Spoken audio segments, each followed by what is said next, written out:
মিস্ত্রি কয়জন লাইছেন আপনি? মিস্ত্রি নাই, মিস্ত্রি নাই, সব ফ্রি কামলা। ফ্রি কামলা সবাই ফ্রি করে দিয়েছে নাকি? আমি কেমনি করি, আমি কেমনি তুমি ভালোবাসার কথা আপনাকে আমি হ্যাঁ করে এনে দিকে আপনাকে এত তাড়াতাড়ি এত করে শুরু হচ্ছে মিজান ভাইয়ের হোটেল। নতুন রিপেয়ারিং, আগেরটা নষ্ট করে দেওয়া হয়েছে, এখন নতুন করে রিপেয়ারিং করা হচ্ছে। মিজান ভাইয়ের জন্য মানে খুবই ভালো একটা উদ্যোগ নিয়েছে সবাই। সবাই নতুন করে একটা দোকান করে দিয়েছে মিজান বাইরে।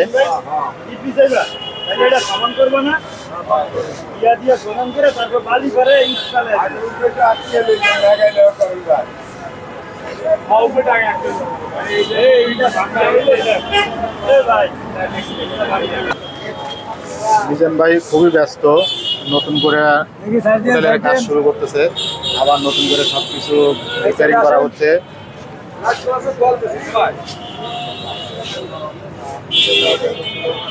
সবই নতুন করে শুরু করা হইলো।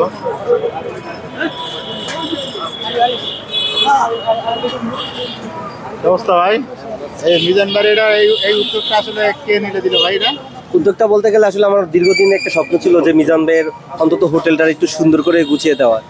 তো অনেকেই যোগাযোগ করে, কিন্তু অনেকে কেউ দিতে যাচ্ছে না যে এটা করে দিবে। অনেকেই কিন্তু মুখ দিয়ে বলে যে অনেক কিছু করে দিবে। তো এক পর্যায়ে ওই যে বার্গার হলো যে ওনারা আমার সাথে যোগাযোগ করে যে আসলে ওনারা নিয়ে যাবে মিজান ভাইকে ইয়েতে, ওনাদের শপে নিয়ে যাবে। তো আমি বললাম মিজান ভাইয়ের তো শপে নেওয়ার প্রয়োজন নাই, উনি যে জায়গায় মানুষ ওই জায়গায় থাকুক। পরে ওনারা বলছে, আমি বলতেছি আপনাদের যদি কিছু দিতে মন চায় আসেন। পরে ওনারা তেলের বোতল দিতে চাইছিল, 5 লিটার প্রায় 10টা তেলের বোতল দিতে চাইছিল। আমি বললাম ভাই এই টাকাটা খরচ না করে, এটা তো তেল রান্না করলে শেষ, মানুষের পেটে চলে যাবে। ওনারা একটা দোকান করে দেন, এটা তো যেহেতু সিটি কর্পোরেশনের জায়গা, অস্থায়ী দোকানটা অনেক সুন্দর করে দেন, প্রয়োজনে আপনাদের একটা প্রচারও হবে। তো ওনারা প্রথম বুঝিনি, এটা অনেক ব্যয়বহুল খরচ। পরে আমি রিকোয়েস্ট করলাম ভাই এটা করে দেন, অন্তত এটা এখন ওনারাই করে দিচ্ছে। এই হচ্ছে অবস্থা। মোটামুটি একটা মানুষ একটু বসে, এটা আসলে কথা হচ্ছে কি, আজকে মিজান ভাইয়ের পাশে আমরা আছি, কিন্তু কালকে আমরা মিজান ভাইয়ের পাশে থাকবো না। ইতিমধ্যে শুরু হয়ে গেছে মিজান ভাইয়ের অপপ্রচার শুরু হয়ে গেছে। এই লোকটা যে কাজ করে, এই যে ভাইজান আপনি এখানে আসেন না, শুনেন এখানে আসেন, আপনার সাথে কথা বলি। এই লোকটা যে কাজ করে, এই লোকটাতে যদি এমন একটা উল্টাপাল্টা কথা কন, উনি তো উল্টাপাল্টা কথা কইবই, কে বাজায় ভাই চুলার সামনে দাঁড়িয়ে থাকে। এই আপনাদের ইউটিউবারদের কারণে কিন্তু আজকে মিজান ভাই ভাইরাল। আপনাদের ইউটিউবারের কারণে ভাইরাল, কিন্তু আপনাদের ইউটিউবারদের কারণে যদি ওনার পতন হয়, তাহলে মানুষ কিন্তু খারাপ মনে করবে, সারা জীবন মনে করবো। ইউটিউবাররা মানুষের বাসও দিতে পারে, আবার মানুষের ভালোবাসতে পারে। যে কোনো একটা দেন, নাহলে সারা জীবন বাস দেন, নাহলে ভালোবাসেন। যে কোনো একটা সাইড আপনি বাইতে নিতে হবে যদি আপনি মানুষ হন। আর যদি আপনি মানুষ না হন, তাহলে তো আপনি দুইটা সাইডে বাইতে নেবেন, বাসও দিবেন, ভালোবাসবেন। এই হচ্ছে কথা। আসলে এখন মিজান ভাইয়ের আসলে নতুন করে রিপেয়ারিং হচ্ছে বাড়ি, তো মোটামুটি সবকিছু একটু ভালো করার চেষ্টা করতেছে সবাই।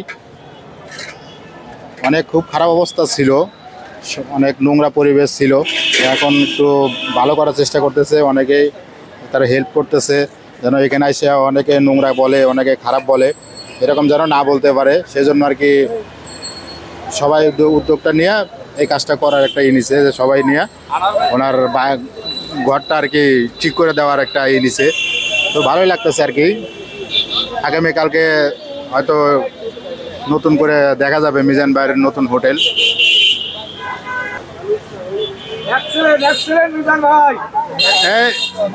মিজান ভাই ছুটে যাবে না তো? রশি দেন, আরো বেশি করে রশি দেন। মিজান ভাই এখন ভাইরাস না, ভাইরাস হন নাই ভাই, আপনি ভাইরালি আছেন। তবে অল বিশ্বে, অল বাংলাদেশে আপনার চিনতেছে মিজান ভাই এর নামে। এর বেশি কিছু না। বেড়া দিবেন উপরে দিয়া পিছিয়ে দিতে হবে না, মলির বেড়া উপরে চটি। মিজান ভাই আজকে মিস্ত্রি কয়জন লাইছেন আপনি? মিস্ত্রি নাই, মিস্ত্রি নাই, সব ফ্রি কামলা। ফ্রি কামলা সবাই ফ্রি করে দিয়েছে নাকি? মিজান ভাই বলে ফ্রি কামলা। আমি কেমনি করি, আমি কেমনি তুমি ভালোবাসার কথা আপনাকে আমি হ্যাঁ করে এনে দিকে আপনাকে এত তাড়াতাড়ি এত লোক ভালোবাসলো কিভাবে? হ্যাঁ করে দিকেন কিলিকে এত ভালোবাসে আমার, হ্যাঁ কথা আমার তো দিকেন কে। আপনার কাছে কি মধু আছে ভাইয়া? ভাই আপনি খুশি না বিরক্ত ভাই? এইভাবে আসে বিরক্ত না খুশি? রাইতে না খুশি হই, কাম করার লাগে না, দিনে তো অন্য কাম করার লাগে, বিরক্ত হই দিন। ভাই কি বিরক্ত হন আমরা আসলে? দিনও হই, রাইতে না।